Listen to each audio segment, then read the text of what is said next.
नमस्कार दोस्तों, ये video editorial compilation for mains का पार्ट है। आप प्लेलिस्ट में जाके एडिटोरियल की वीडियोस पेपर वाइज और टॉपिक वाइज देख सकते हो। और अगर आप दिसंबर 2019 के बाद की वीडियोस को देखना चाहते हो तो वीडियो के नीचे मौजूद ज्वाइन बटन की सहायता से आप मेंबरशिप को ज्वाइन कर सकते हो। चलिए डिस्कशन स्टार्ट करते हैं। आप जीएस पेपर 3 के इस टॉपिक से आर्टिकल को रिलेट कर सकते हो। परसों की ये बात है, जम्मू एंड कश्मीर से काफ़ी दुखद खबर आई।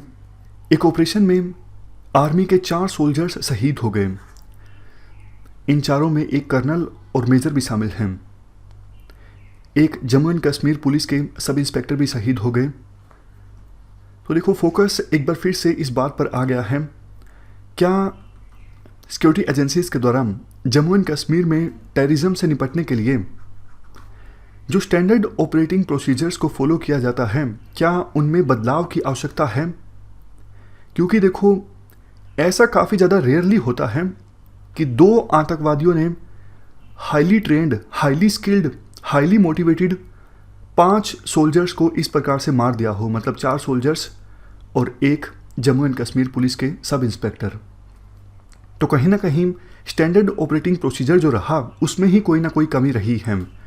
डिटेल्स तो एग्जैक्टली नहीं आ पाई हैं कि हुआ क्या वहाँ पर, लेकिन जो डिटेल्स निकल के आई उसके अनुसार चंगीमुला विलेज में कुछ आतंकवादी छुपे हुए हैं। एक घर में ऐसी इंटेलिजेंस मिली थी तो 5 ऑफिशियल्स की टीम गई थी। शुरुआत में जो फायर आ रहा था, बिल्डिंग के साथ काउस को रखने के लिए जो तबेला होता है ना, वहाँ से फायर आ रहा था।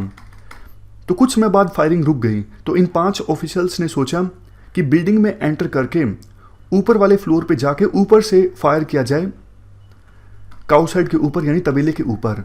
लेकिन जब सोल्जर्स ने एंट्री की घर के अंदर तो यहाँ पर फिर से फायरिंग स्टार्ट हो गई।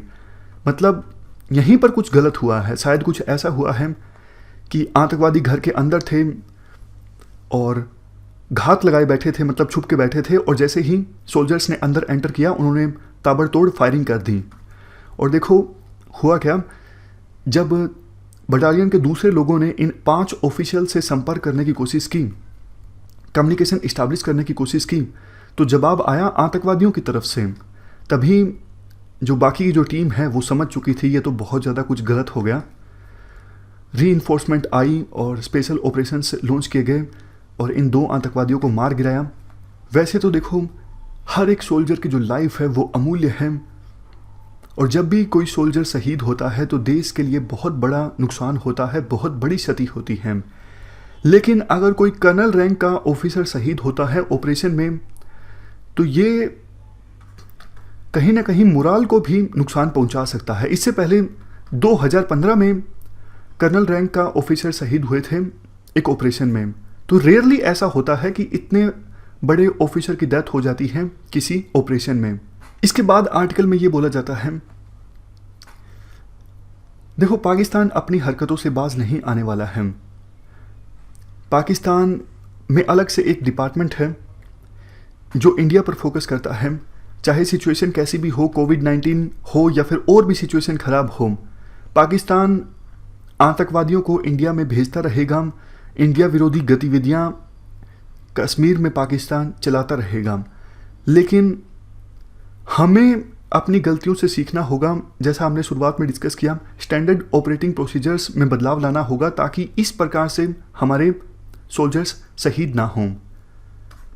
एक बात यह भी बोली जाती है, जब से स्पेशल स्टेटस रिवोक किया गया है जम्मू एंड कश्मीर का, तब से लेके अभी तक वैसे स्टेटस में ज़्यादा बदलाव आया नहीं है। आतंकवाद पहले भी था, आतंकवाद आज भी है। पाकिस्तान पहले भी प्रॉक्सी वार लड़ रहा था इंडिया से, आज भी लड़ रहा है।